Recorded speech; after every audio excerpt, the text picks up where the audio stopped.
The established presence of Islam in the region that now constitutes modern Turkey dates back to the latter half of the 11th century, when the Seljuks started expanding into eastern Anatolia. According to religiosity polls, 97.8% of the population identifies as Muslim, and only 2% is non-religious. Most Muslims in Turkey are Sunnis, forming about 73% of the overall Muslim denominations. The remaining Ithna'ashari-Shia denominations consist of the Alevis, forming about 20% of the Muslim population, Jafari community representing 4% of the overall population, and an Alawite community with an estimated population of around 1 million, which is about 1% of the overall Muslim sects in Turkey. History: Islamic empires. During the Muslim conquests of the 7th and early 8th centuries, Arab armies established the Islamic Empire. The Islamic Golden Age was soon inaugurated by the middle of the 8th century by the ascension of the Abbasid Caliphate and the transfer of the capital from Damascus to Baghdad.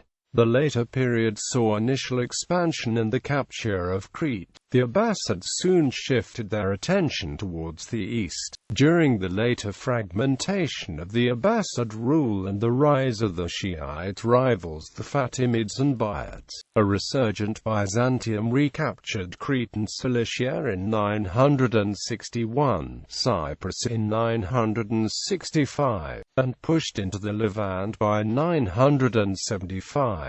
The Byzantines successfully contested with the Fatimids for influence in the region until the arrival of the Seljuk Turks, who first allied with the Abbasids and then ruled as the de facto rulers. In 1068, Alparslan and allied Turkmen tribes recaptured many Abbasid lands and even invaded Byzantine regions, pushing further into eastern and central Anatolia after a major victory at the Battle of Manzikert in 1071.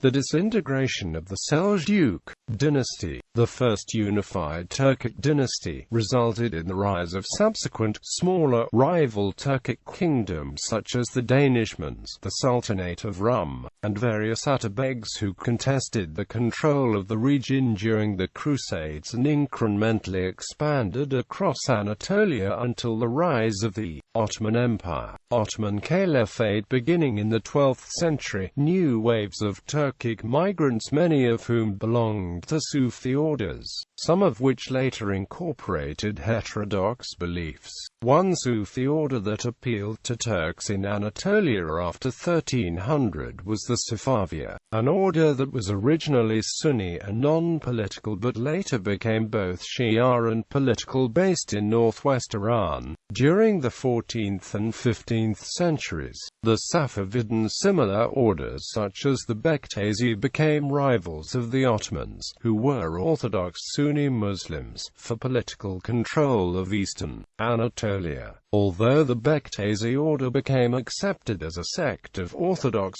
Sunni Muslims, they did not abandon the heterodox beliefs. In contrast, the Safavids eventually conquered Iran, shed the heterodox religious beliefs, and became proponents of Orthodox Twelversion Islam. The conquest of the Byzantine capital of Constantinople, which the Turks called Istanbul, in 1453 enabled the Ottomans to consolidate their empire in Anatolia and Thrace. The Ottomans later revived the title of Caliph during the reign of Sultan Selim. Despite the absence of a formal institutional structure, Sunni religious functionaries played an important political role. Justice was dispensed by religious courts. In theory, the codified system of Shariat regulated all aspects of life, at least for the Muslim subjects of the empire. The head of the judiciary ranked directly below the Sultan and was second in power only to the Grand Vizier. Early in the Ottoman period, the office of Grand Mufti of Istanbul evolved into that of Seyyid-ul-Alam, which had ultimate jurisdiction over all the courts in the empire and consequently exercised authority especially over the interpretation and application of Syriac. Legal opinions pronounced by the Seljuks were considered definitive interpretations. Secularization era. The secularization of Turkey started in the society during the last years of the Ottoman Empire, and it was the most prominent and most controversial feature of Ataturk's reforms. Under his leadership, the Caliphate, the supreme politico-religious office of Islam, and symbol of the Sultan's claim to world leadership of all Muslims, was abolished. The secular power of the religious authorities and functionaries was reduced and eventually eliminated. The religious foundations were nationalized, and religious education was restricted and for a time prohibited. The influential and popular mystical orders of the dervish brotherhoods also were suppressed.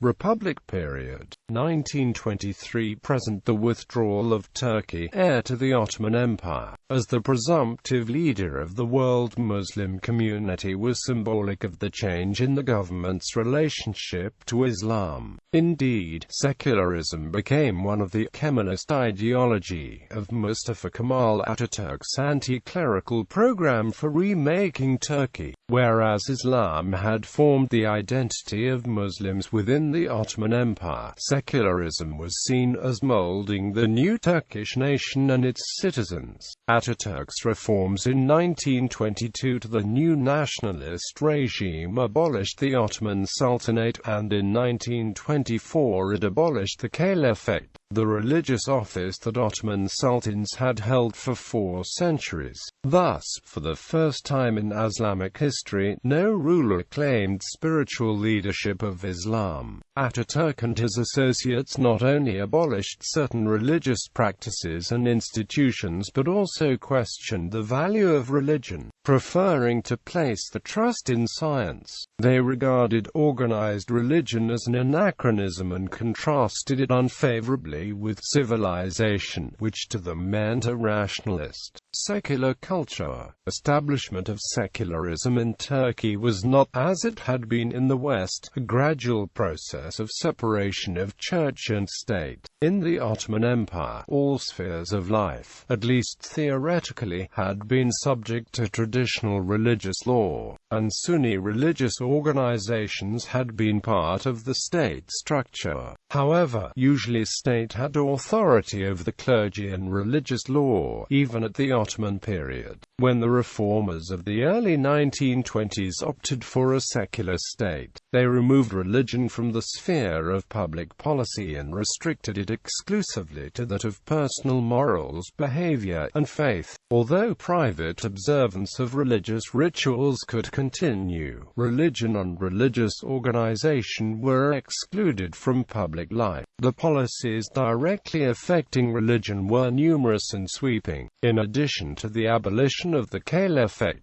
new laws mandated abolition of the office of Seljuks, abolition of the religious hierarchy, the closing and confiscation of Sufi lodges, meeting places, and monasteries, and the outlawing of the rituals and meetings, establishment of government control over the waqifs, which had been inalienable under Sharia, replacement of Sharia with adapted European legal codes, the closing of religious schools, abandonment of the Islamic calendar in favor of the Gregorian calendar used in the West, restrictions on public attire that had religious associations, with the fez outlawed for men and the veil discouraged for women, and the outlawing of the traditional garb of local religious leaders. Ataturk and his colleagues also attempted to Turkify Islam through official encouragement of such practices as using Turkish rather than Arabic devotions,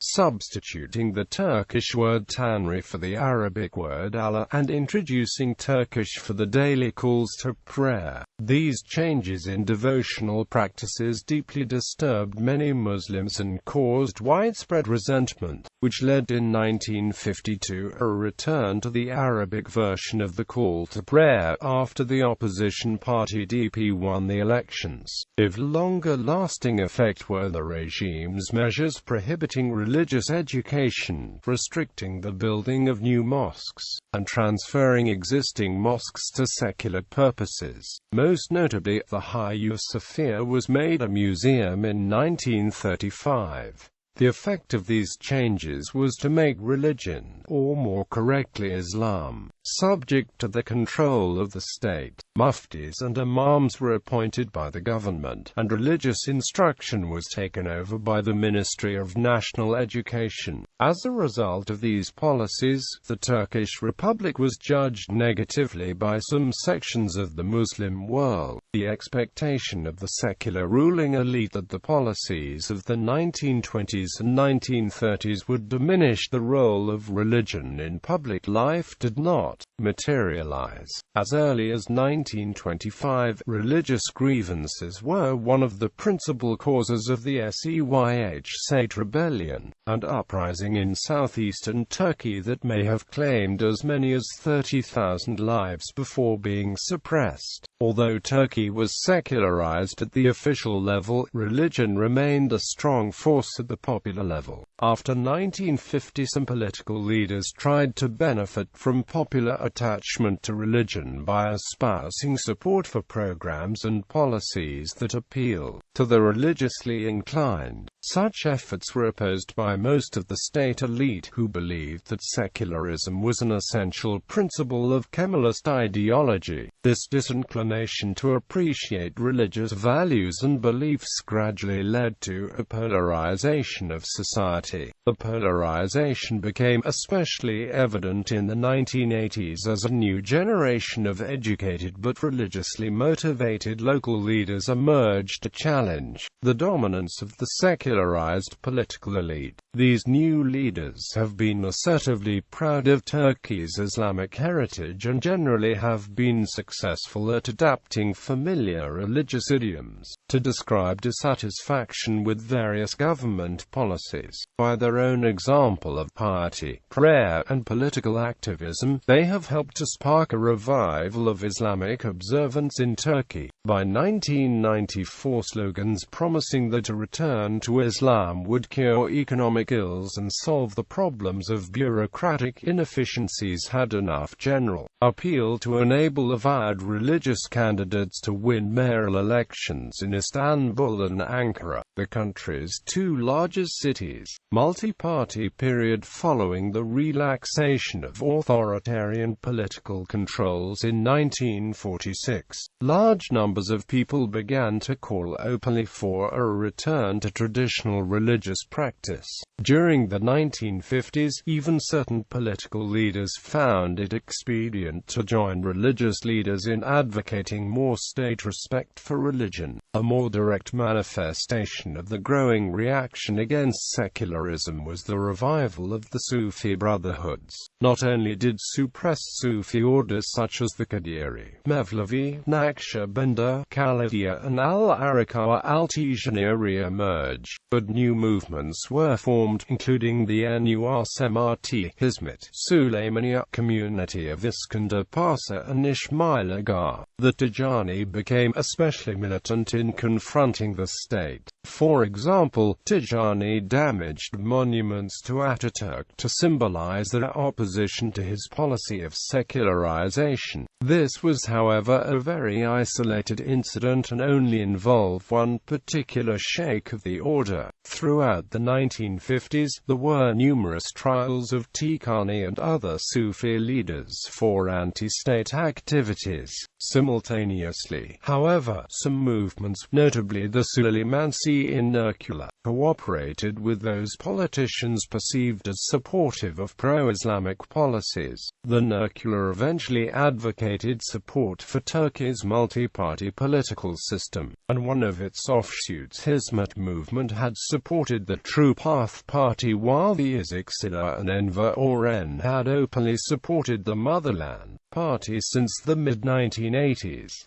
The demand for restoration of religious education in public schools began in the late 1940s. The government initially responded by authorizing religious instruction in state schools for those students whose parents requested it. Under Democrat Party rule during the 1950s, religious education was made compulsory in secondary schools unless parents made a specific request to have their children excused. Religious education was made compulsory for all primary and secondary school children in 1982. Inevitably, the reintroduction of religion into the school curriculum raised the question of religious higher education. The secular elite, who tended to distrust traditional religious leaders, believed that Islam could be reformed if future leaders were trained in state-controlled seminaries. To further this goal, the government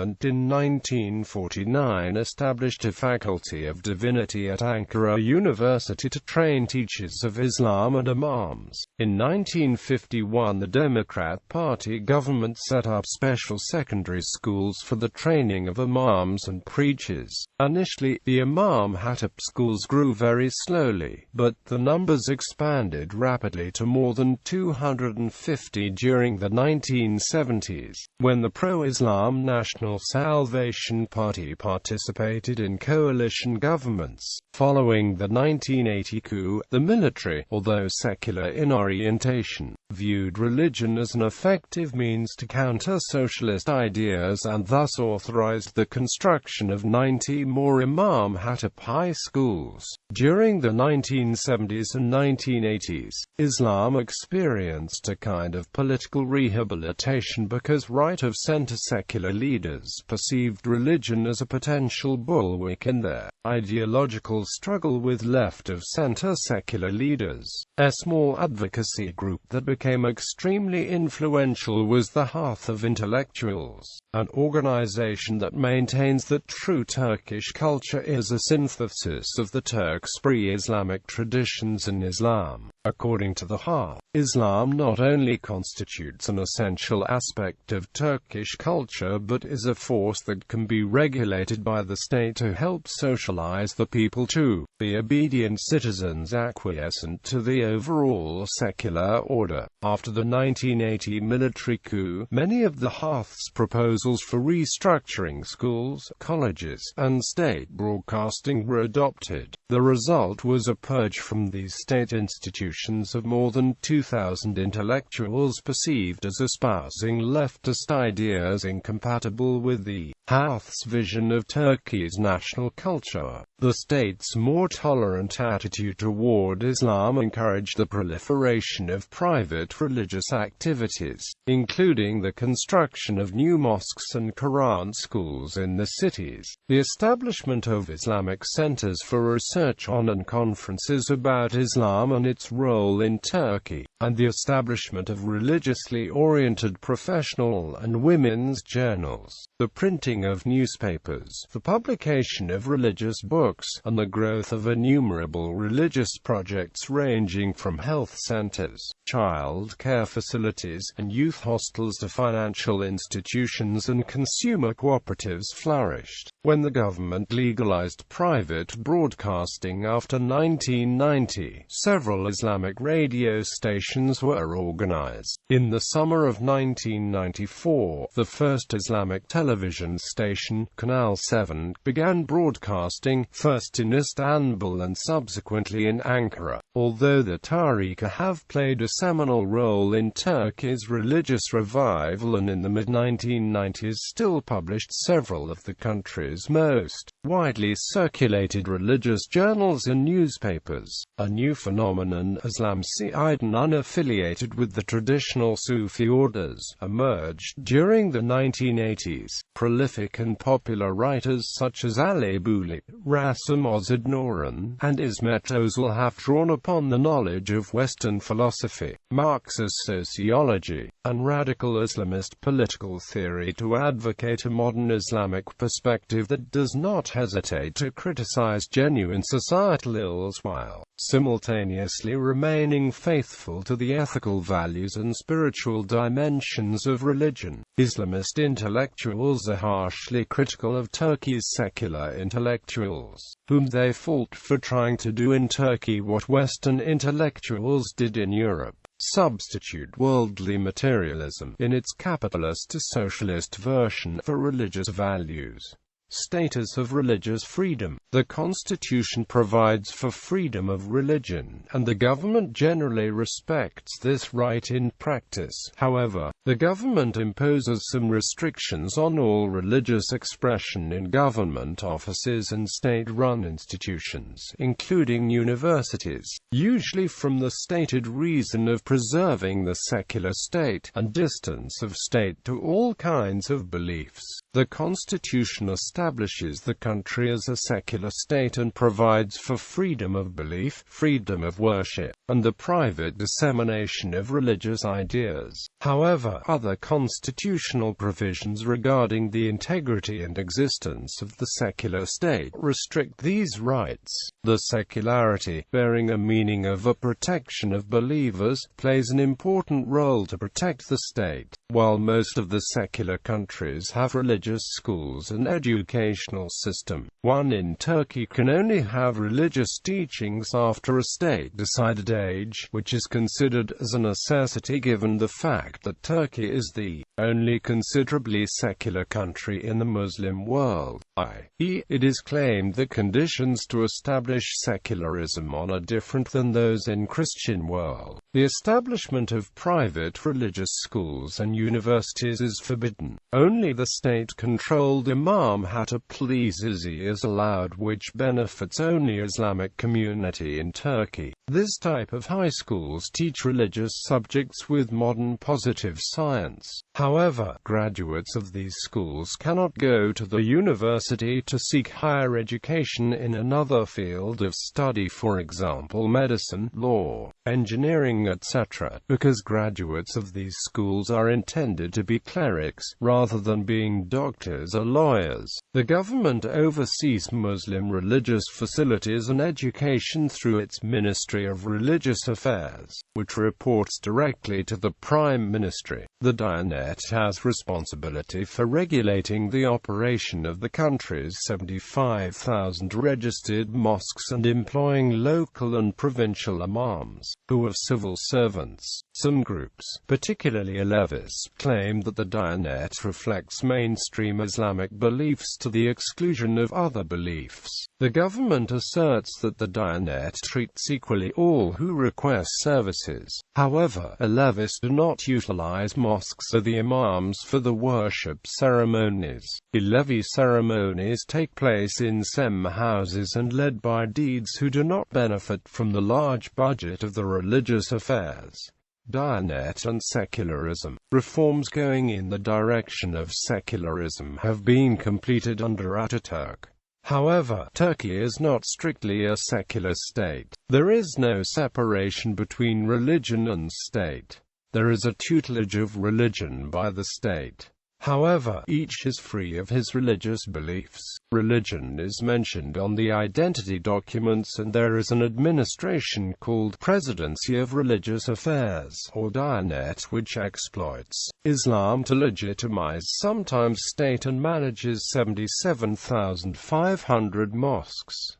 This state agency, established by Ataturk, finance only Sunni Muslim worship. Other religions must ensure a financially self-sustaining running, and they face administrative obstacles during operation. When harvesting tax, all Turkish citizens are equal. The tax rate is not based on religion. However, through the Diyanet, Turkish citizens are not equal in the use of revenue.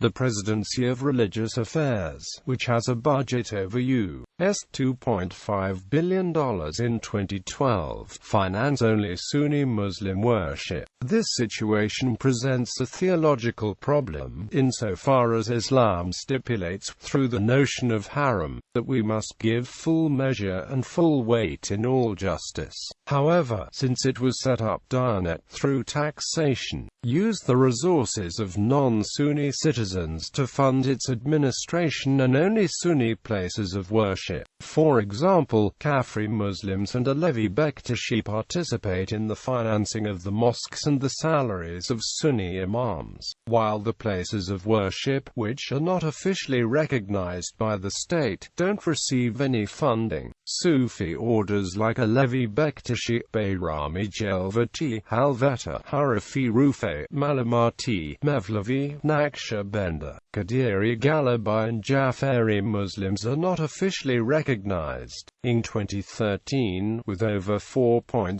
billion teraliters, Diyanet, a Ministry of Religious Affairs, occupies the 16th position of central government expenditure. The budget allocated to Diyanet is 1.6 times larger than the budget allocated to the Ministry of the Interior, 1.8 times larger than the budget allocated to the Ministry of Health, 1.9 times larger than the budget allocated to the Ministry of Industry, Science and Technology, 2.4 times larger than the budget allocated to the Ministry of Environment and Urban Planning, 2.5 times larger than the budget allocated to the Ministry of Culture and Tourism, 2.9 times larger than the budget allocated to the Ministry of Foreign Affairs, 3.4 times larger than the budget allocated to the Ministry of Economy, 3.8 times larger than the budget of the Ministry of Development, 4.6 times larger than the budget allocated to MIT Secret Services, 50 times larger than the budget allocated to the Department of Emergency and Disaster Management, 7.7 times larger than the budget allocated to the Ministry of Energy and Natural Resources, 9.1 times larger than the budget allocated to the Ministry of Customs and Trade, 10.7 times greater than the budget allocated to Coast Guard, 21.6 times greater than the budget allocated to the Ministry of the European Union, 242 times larger than the budget for the National Security Council, 268 times more important than the budget allocated to the Ministry of Public Employee. Diyanet's budget represents 79% of the budget of the police, 67% of the budget of the Ministry of Justice, 57% of the budget of the public hospitals, 31% of the budget of the National Police, 23% of the budget of the Turkish Army, that is 23% of the budget of NATO's Second Army.